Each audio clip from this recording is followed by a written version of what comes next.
இன்னைக்கு mother's day. So இந்த கிளாஸ்ல எல்லா பசங்களும் அவங்க அவங்க அம்மா கிட்ட இருந்து என்ன கத்துக்கிட்டாங்கன்னு எல்லார்கிட்டையும் ஷேர் பண்றாங்க. இந்த பொண்ணு ஃப்ரண்ட்ல போய் நின்னதும் ஒரு மாதிரி பயப்படுறா.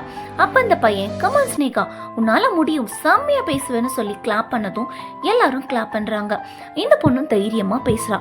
எங்க அம்மா சொல்லுவாங்க, எந்த கனவா இருந்தாலும் சின்னதோ பெருசோ தைரியமா கனவு காணு, உன் கனவு மற்றவங்களதான் இருக்கக்கூடாது, உன்னுடையதான் இருக்கணும்னு சொல்லுவாங்கன்னு சொல்றப்போ எல்லா பசங்களும் கிளாப் பண்றாங்க.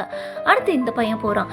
ஆக்சுவலி இவன் அம்மா கிட்ட கராத்தே கத்திருப்பான். செங்கல் உடைக்க போறான். அப்பவும் அந்த பையன், உன்னால முடியும்டா, சுக்குநூறா உடடா, அது கை இல்ல இரும்புடா, நீ தான் உங்க அம்மாவோட ஸ்ட்ராங்கான பையனை என்கரேஜ் பண்றான், நீ ஃபர்ஸ்ட் வாய மூடுன்னு டீச்சர் திட்டுறாங்க. ஃபர்ஸ்ட் டைம் உடைக்கிறப்போ சொதப்பிடுறான். எல்லா பசங்களும் சிரிக்கவும் அவனுக்கு ஒரு மாதிரி ஆகிடுது. விடாதடா, உன்னால முடியும்னு கத்துறான். இதெல்லாம் பார்த்த டீச்சருக்கு செம்ம கோவம் வந்துடுது. அமைதியா தானே இருக்க சொன்னேன், போய் செவத்தை பார்த்து 2 கையையும் தூக்கிட்டு நில்லுன்னு சொல்றாங்க. அப்ப கூட அவன் உடைக்கிறானா இல்லையான்னு அவனை தான் பார்த்துட்டு இருக்கான். அவன் உடைச்சதும் அவனை விட இவன் தான் சந்தோஷத்துல குதிக்கிறான். எனக்கு தெரியும்டா நீ உடைச்சிருவேன்னு, நீ தான் சாம்பியன்னு கத்துறான். அப்ப பிரின்சிபல் கரெக்டா உள்ள வராரு. கிளாப் பண்ணது போதும், நீ என்ன உன் அம்மா கிட்ட இருந்து கத்துக்கிட்டேன்னு கேக்குறாரு.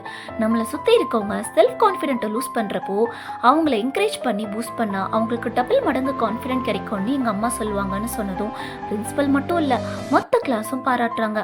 அந்த பையன் சொன்னது கரெக்டானே. நீங்க என்ன நினைக்கிறீங்க? சின்ன சின்ன விஷயத்துக்கு கூட கிண்டல் கேலின்னு சின்ன பசங்கள்ல இருந்து பெரியவங்க வர பேசுறப்போ இந்த வயசுலயும் எவ்வளவு அழகா என்கரேஜ் பண்றான். அவன் அம்மாக்கு தான் எல்லா கிரெடிட்ஸும்.